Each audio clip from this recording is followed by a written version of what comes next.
the oldest women awaiting execution in the United States. In the shadowy corners of America's criminal justice system lie some of the most chilling stories not just of crime, but of betrayal, manipulation, and cold-blooded murder. Among the thousands on death row, a handful of women stand out, not only for the brutal nature of their crimes but for their age. These are the oldest women currently awaiting execution in the United States. Maureen McDermott, a calculated betrayal. Maureen McDermott was born on May 15, 1947. For most of her life, she maintained a clean record and was highly respected in her profession. As a nurse and a respiratory therapist, she dedicated her life to helping others and built a solid career in California. Her dedication and years of hard work allowed her to purchase her own home in Van Nuys in the 1980s, a dream many strive for. In 1982, while socializing at a local gay bar, she met a younger man named Stephen Eldridge. Despite being 10 years his senior, Maureen and Stephen became close friends. Over time, that trust deepened to the point where Maureen considered making financial arrangements with him.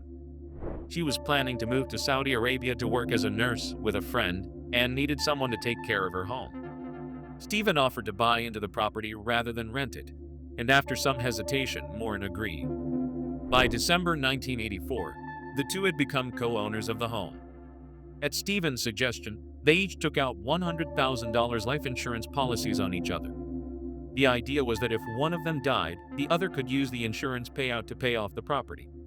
But beneath the surface, tensions were mounting. In early 1985, their relationship began to deteriorate. Stephen criticized Maureen for not maintaining the cleanliness of the house, while Maureen grew increasingly resentful of how he treated her beloved pets. The disagreement spiraled into resentment, and soon Maureen began to plot Stephen's murder. She turned to a disturbing acquaintance from her workplace, an orderly named Jimmy Luna. Luna was infamous for his unstable and violent behavior.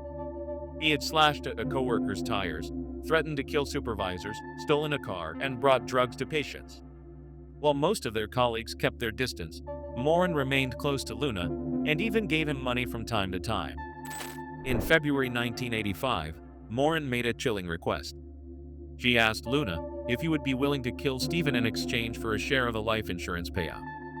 Luna agreed. He attempted to follow through, showing up at the home on multiple occasions, but each time he got cold feet. Eventually, he recruited a friend named Marvin Lee to help. On March 21, 1985, Luna and Marvin broke into the house. They ambushed Stephen, beating and slashing him while hurling homophobic slurs. But Stephen managed to escape. The intruders fled the scene with only $35 in stolen cash. Undeterred, they returned on April 29, 1985, this time with Marvin's brother Dondal. Maureen had left a window open for them. Before Stephen arrived, they cut Maureen on her breast and thigh to help stage a fake burglary. At 10:40 p.m., Stephen came home. The three men ambushed him and stabbed him 44 times. After he died, Luna mutilated his body, cutting off his and later flushing it down a toilet. Maureen called 911, pretending to be the victim of a home invasion. But detectives quickly grew suspicious. Stephen was still wearing jewelry, and there was no sign of a struggle consistent with robbery.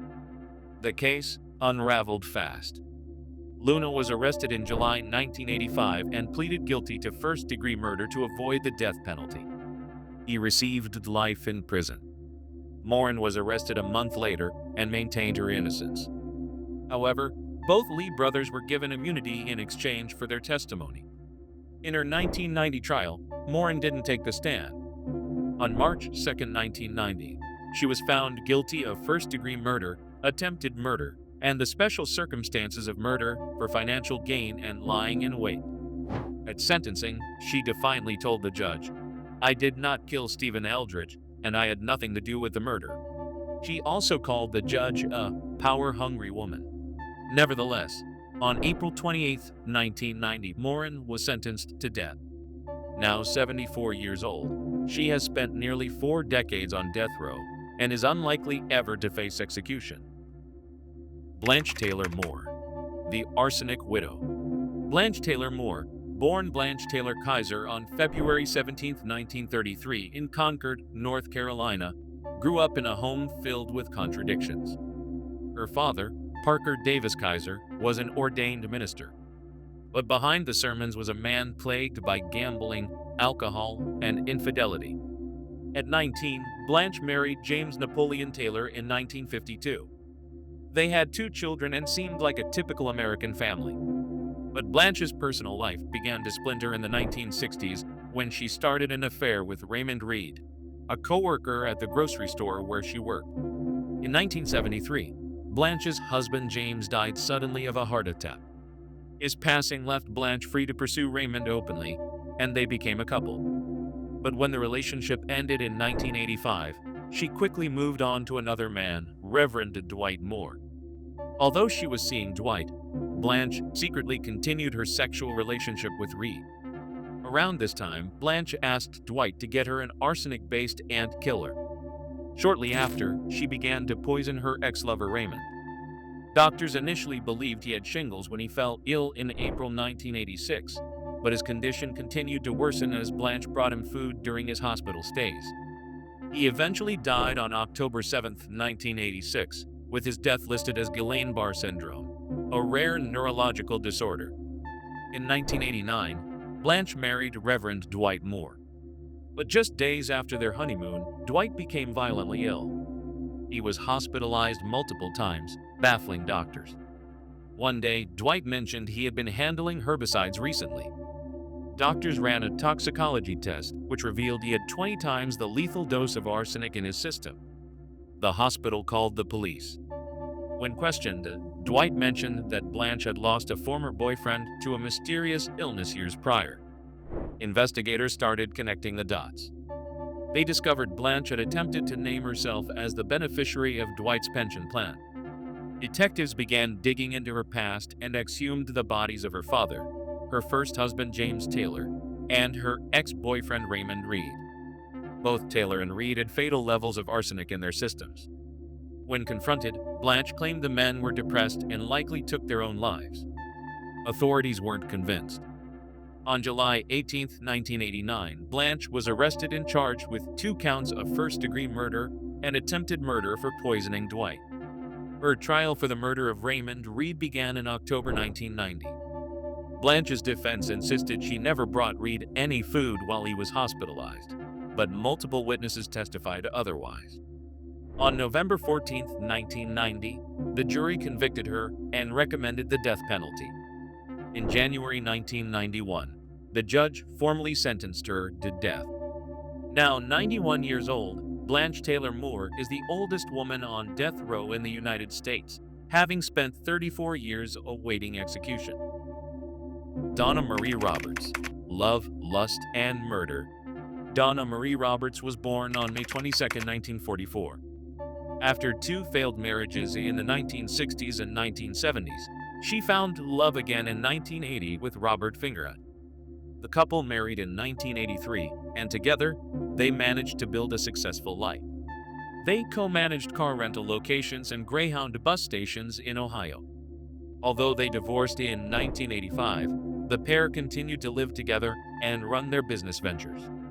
But in 2001, Donna, then 57, began a relationship with 29-year-old Nathaniel Jackson. Their affair took a deadly turn when Jackson was jailed. While behind bars, the couple plotted to kill Donna's ex-husband to claim his life insurance. After Jackson's release in early December 2001, the plan was set in motion. On December 11th, Roberts returned home to find Fingerhut dead in the garage. He had been beaten and shot, and his car was missing. Roberts called 911 and cooperated with police, even allowing them to search her home. But investigators soon found a trove of evidence. Hidden in Donna's bedroom were 143 letters Jackson had sent her from jail, and in her car trunk were 145 letters she had written to him. These letters detailed their plot to murder Fingerhut. Police also found the victim's car abandoned. DNA evidence inside linked directly to Jackson. Within days, both Donna and Nathaniel were arrested and charged with aggravated murder with death penalty specifications. Jackson went to trial first. He was found guilty and sentenced to death. Donna's trial followed, and she too was convicted and sentenced to death in 2003. She is now 80 years old and remains the only woman on death row in Ohio. Final thoughts. These stories remind us that evil has no gender or age. The women featured here each committed horrific crimes, motivated by money, jealousy, or revenge. While the courts sentenced them to death, the slow-moving gears of capital punishment have kept them alive for decades. Whether or not they ever face execution, their legacies are carved into the dark annals of American true crime. Thank you for watching. If you found this documentary compelling and chilling, don't forget to like, subscribe, and leave a comment below. Your thoughts are invaluable. And if you want to hear more true crime stories and follow these emotional and intense cases, hit the bell for notifications.